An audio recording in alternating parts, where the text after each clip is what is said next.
Proposed House Arrest Bill not meant for Datuk Seri Najib. Median monthly wages of formal sector increased by 5.6%.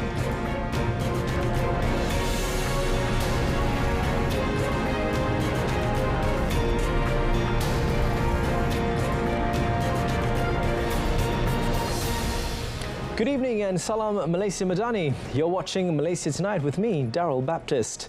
The advancement of bilateral ties between Malaysia and Ethiopia, especially in several key areas, will be the focus of discussions between Prime Minister Datuk Seri Anwar Ibrahim and his Ethiopian counterpart, Dr. Abiy Ahmed Ali, tomorrow. Wisma Putra, in a statement, said the two leaders will also discuss matters pertaining to trade and investment, agriculture and commodities, the halal industry, sustainable development, health, tourism and education. They are also expected to address regional and international issues of mutual concern.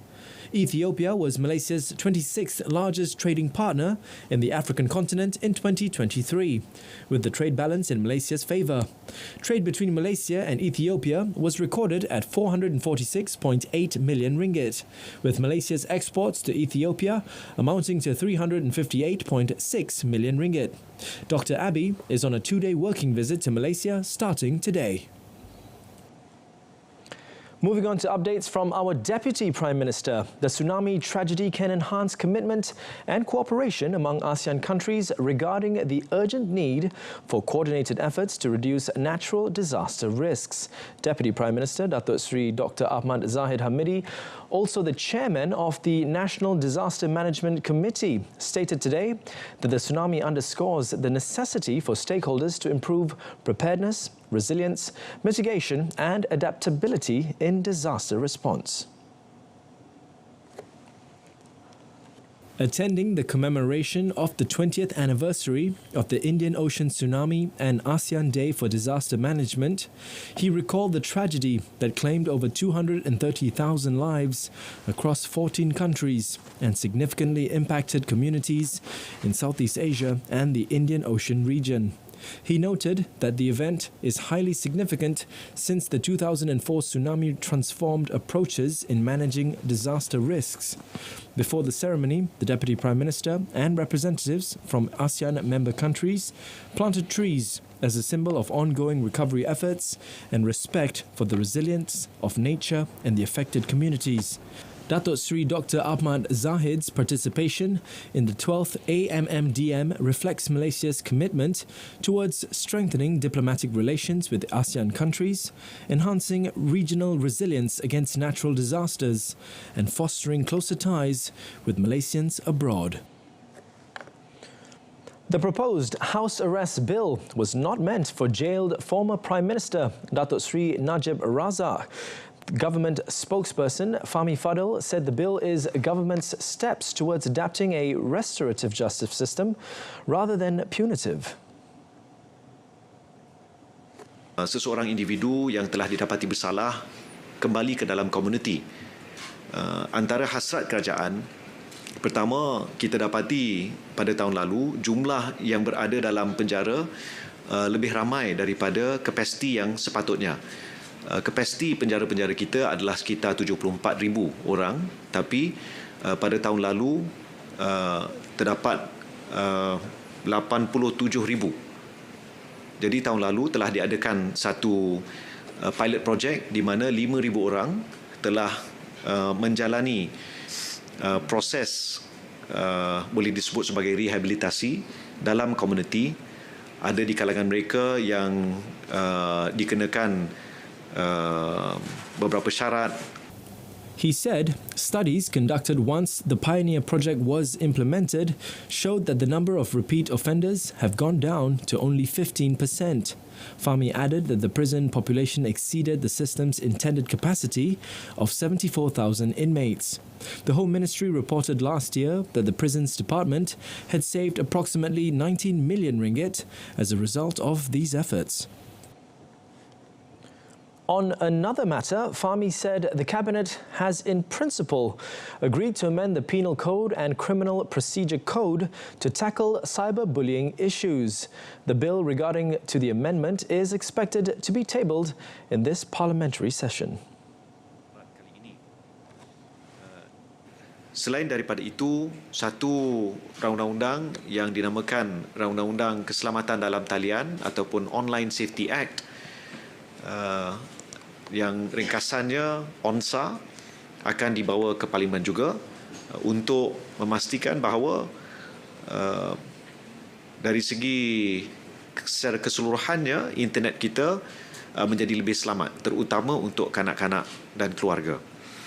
Saya tegaskan, secara keseluruhan ini adalah langkah yang perlu kita ambil untuk menutup kelompongan ataupun dalam bahasa Inggeris disebut lakuna in the law, untuk kita mengambil tindakan yang lebih tegas terhadap mereka.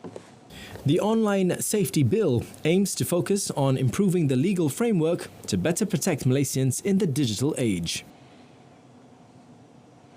The Malaysian Anti-Corruption Commission, or MACC, continuously monitors all airports to detect potential counter-setting activities at the country's entry points. Chief Commissioner Tan Sri Azam Baki stated that particular focus is given to Kuala Lumpur International Airport, commonly known as KLIA, as it serves as the main gateway for foreign nationals. Kita sentiasa mantau semua lapangan terbang yang mana sebagai satu entry point kepada warga luar masuk ke dalam negara. Cuma yang kita lihat yang paling besarnya di KLIA. Sebab itu kita tumpukan daripada KLIA. Jadi KLIA ini merupakan pusat kemasukan pihak-pihak luar. Jadi di sini kita tumpukan. MACC previously uncovered a syndicate involved in bringing foreign nationals into the country, including from Myanmar, Bangladesh, Indonesia, India, Pakistan and Nepal, through entry points bypassing proper authority checks. Several enforcement officers from an agency stationed at the nation's entry points are suspected of being involved in the syndicate for allegedly acting as informants to facilitate the entry of foreign nationals without the required procedures via a modus operandi known as counter-setting. In other news, the Ministry of Finance Malaysia, or MOF, in conjunction with the Inland Revenue Board of Malaysia, or LHDN, is launching a pilot project for the Tax Compliance Certificate, also known as TCC. The certificate will be used to apply to the procurement of physical works and consulting services from 1st October this year to 31st March 2025. LHDN announced that this initiative involves the Public Works Department, or JKR, and the Department of Irrigation and Drainage, also known as JPS. The TCC will be mandatory at the bidding stage to ensure compliance with Malaysian tax laws. Operational guidelines for the TCC are available for taxpayers and bidders at the LHDN's website. This expansion follows the positive effects of the TCC requirement for procurement of supplies and services that began on 1st February. This initiative supports the government's proposal for equal tax treatment in Budget 2022, aimed at revenue sustainability and aligning with international best practices. Since 2023, the TCC has been necessary for taxpayers or bidders seeking government procurement.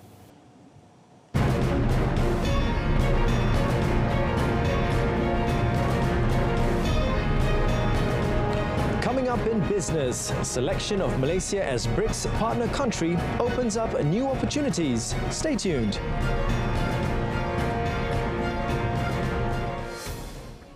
The selection of Malaysia as a BRICS partner country opens up opportunities to increase trade and bilateral relations with countries in the bloc. Communications Minister Fahmi Fadil said Malaysia welcomed the acceptance of Malaysia as one of the BRICS partner countries. Ini adalah pemakluman awal dan belum lagi dibincangkan secara mendalam. Tapi semestinya kita mengalu-alukan penerimaan Malaysia sebagai sebahagian daripada partner, ya, partner country dalam konteks BRICS. Malaysia has been recognized as one of the 13 countries officially listed as a partner country to BRICS, a bloc that collectively accounts for a fifth of global trade. Apart from Malaysia, the 12 other countries are Algeria, Belarus, Bolivia, Cuba, Indonesia, Kazakhstan, Nigeria, Thailand, Turkey, Uganda, Uzbekistan and Vietnam. This bloc represents about 40% of the global population and cumulatively contributes to a gross domestic product or GDP of 26.6 trillion US dollars or 26.2% of world GDP, almost equaling the economic strength of the G7. More updates from Minister Fahmi Fadil. He said in conjunction with Malaysia's ASEAN chairmanship in 2025, RTM will act as the official broadcaster while Bernama will play the role of the main media agency, coordinating media aspects throughout the ASEAN 2025 event. Saya percaya dengan pemilihan RTM dan juga Bernama ini bagi siri mesyuarat ASEAN yang akan diadakan sepanjang tahun 2025, rakan-rakan media sama ada dalam negara maupun di peringkat antarabangsa akan dapat diselaras dengan lebih baik, memastikan maklumat yang tepat dapat disampaikan. Di pihak Kementerian Komunikasi khusus melalui Suruhanjaya Komunikasi dan Multimedia. The Minister also instructed the Malaysian Communications and Multimedia Commission, or MCMC, to ensure that all ASEAN meeting locations are equipped with high-speed internet connections. Going back to the topic of BRICS, the BRICS mechanism is key in fostering cooperation among developing countries amidst global geopolitical challenges. According to Liang Guoyong from the UN Conference on Trade and Development, these countries are a significant force in the global economy, and their development experiences are beneficial for the global South. BRICS collaboration has deepened, expanding economic and trade relationships with other developing nations, providing opportunities for growth through increased trade, investment and technological exchanges.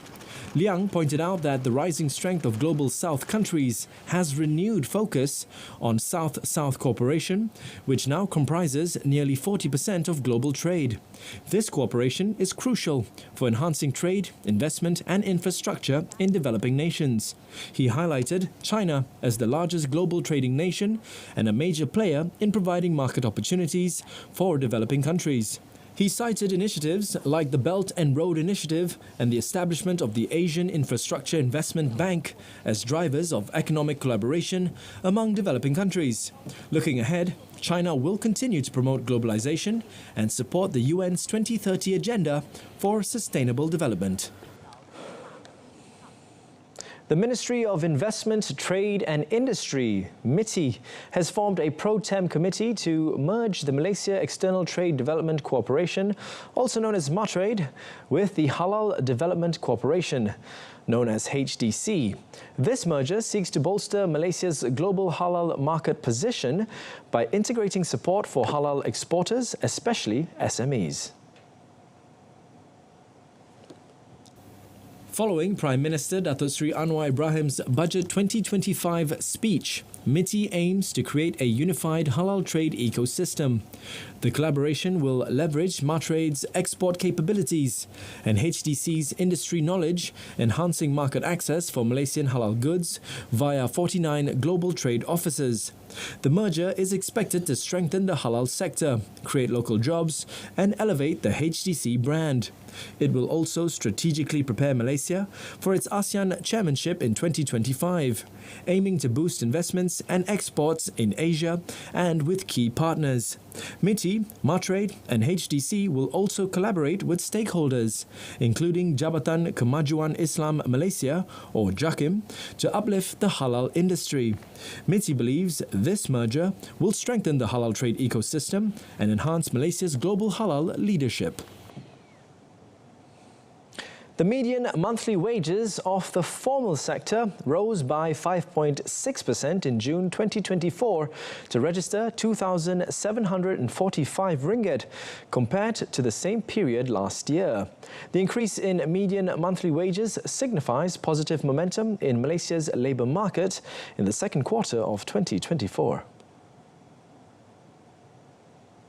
In a statement, Chief Statistician Datuk Seri Dr. Muhammad Uzir Mahidin said in June 2024, the number of Malaysian male formal employees reached 3.72 million persons, contributing 55.3% with median monthly wages.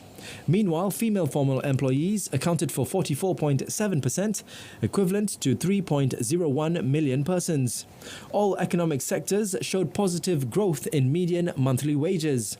The mining and quarrying sector continues to record the highest median wage, amounting to 5,900 ringgit.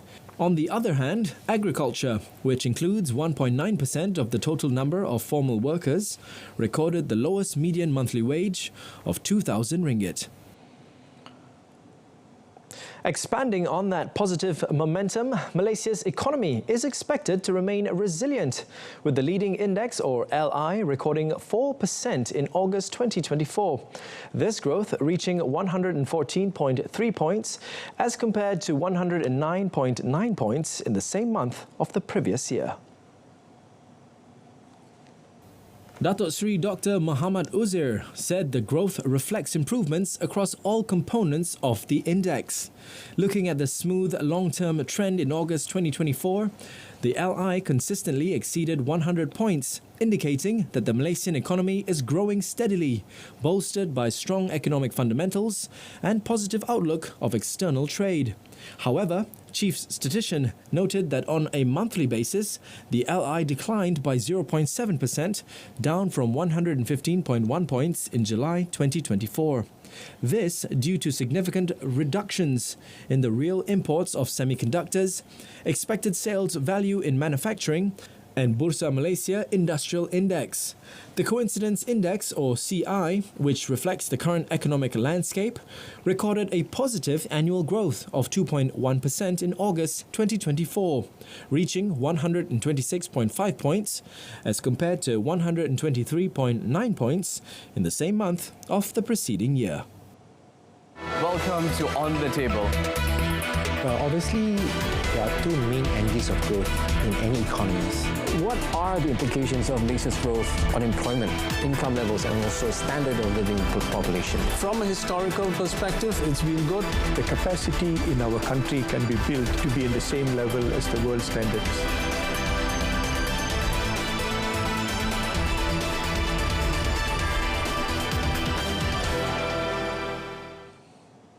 Hello again.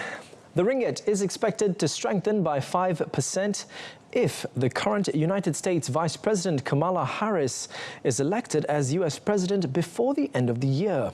Alliance SE Chief Economist Ludovic Subran said for the ringgit, a re-election of Trump could lead to a further depreciation of 5 to 10% in 2025, while under Harris, a slight depreciation of 2 to 3% is expected. Subran is optimistic that a 2 to 3% decrease in the ringgit under Harris is very manageable. There's a good chance the ringgit may appreciate in the short term and stabilize by the end of 2025. The US elections are scheduled to be held on 5th November this year, and the presidential election year will determine both the president and vice president.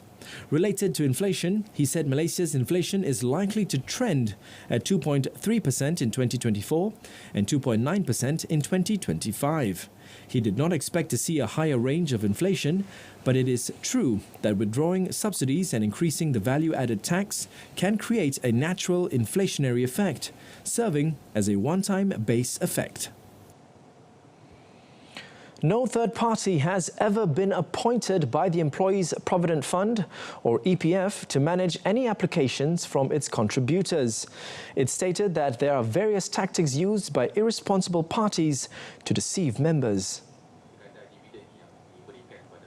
Elaborating further on the matter, Amar Afifi said the latest tactic of scammers is to use fake EPF letterheads to deceive members into falling for their tricks. Sebab apa sekarang ni kita tengok ramai yang dapatkan maklumat yang tak sahih daripada pihak yang bukan daripada pihak KWSP lah. So boleh hadir ke pejabat KWSP yang mana setiap cawangan negeri ada pejabat KWSP ataupun dapat daripada sumber daripada pusat pengurusan panggilan yang di bawah KWSP sebenarnya lah. Sebabnya kami di KWSP pun memberikan informasi yang betul dan sahih. So memang tak pernah melantik mana-mana ejen luar. He further urged contributors not to be fooled by any ads shared on social media other than the official EPF Facebook page or to visit the nearest office. Malaysia Aviation Group Berhad, or MAG, has joined the CEO Action Network, also known as CAN, a coalition of over 70 leaders committed to sustainability advocacy, capacity building and measurable action. CAN aspires to catalyst its members towards shaping future-ready and ESG integrated business models and ecosystems. In a statement, Group Managing Director of MAG, Datuk Captain Izam Ismail, said that the participation in CAN's Diversity, Equity, Inclusion workstream complements MAG's broader mission to empower female representation in the workforce and the aviation sector. The group are pleased to be making great progress in this aspect, having exceeded their target with 35% overall participation of women in workforce to date, with 50% in senior management positions. As part of this commitment, the group will continuously monitor and report on the progress of key initiatives that are being implemented through its annual sustainability report. These efforts are designed to drive tangible outcomes from collaborative partnerships, ensuring measurable impact.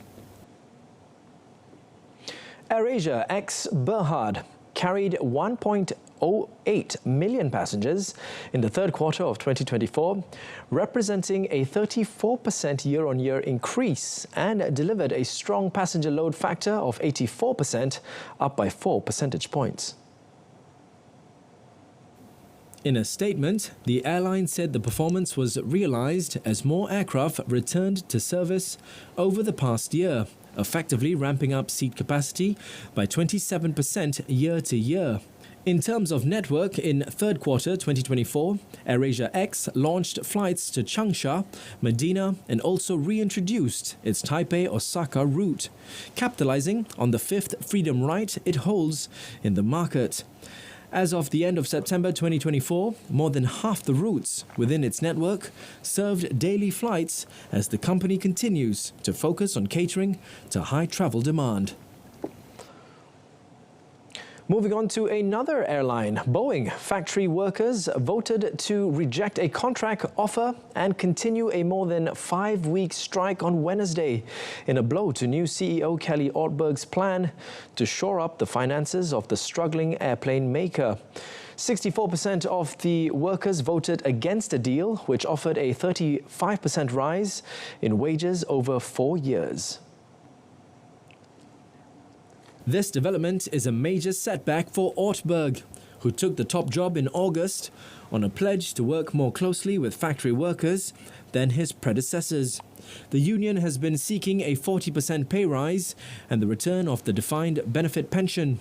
Boeing factory workers were also venting frustration after a decade when their wages have lagged inflation, while the plane makers spent tens of billions of dollars on share buybacks and paid out record executive bonuses. More than 30,000 machinists downed tools in Boeing's West Coast factories on 13th September, halting production of the best-selling 737 MAX and 767 and 777 wide-body programs. Time is running out for Boeing, historically the largest US exporter, and its biggest union to reach a deal before the presidential election on 5th November. Tesla said on Wednesday that it expects to achieve slight growth in vehicle deliveries this year and reported a third-quarter profit that beats Wall Street estimates as its cost of making a car fell to a record low.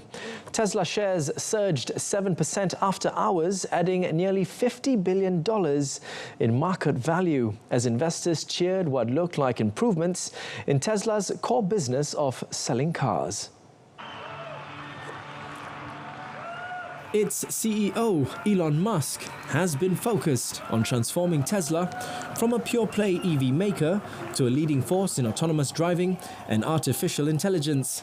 The company said it delivered growth in vehicle deliveries in the third quarter, resulting in record volumes. It also recognized its second highest quarter of regulatory credit revenues. Prices of raw materials used to make EV batteries have been falling, and Tesla has said its costs will decline as a result this year, with the effect diminishing over time.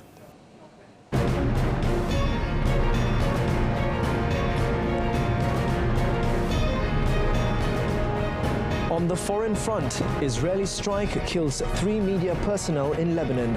Stay with us.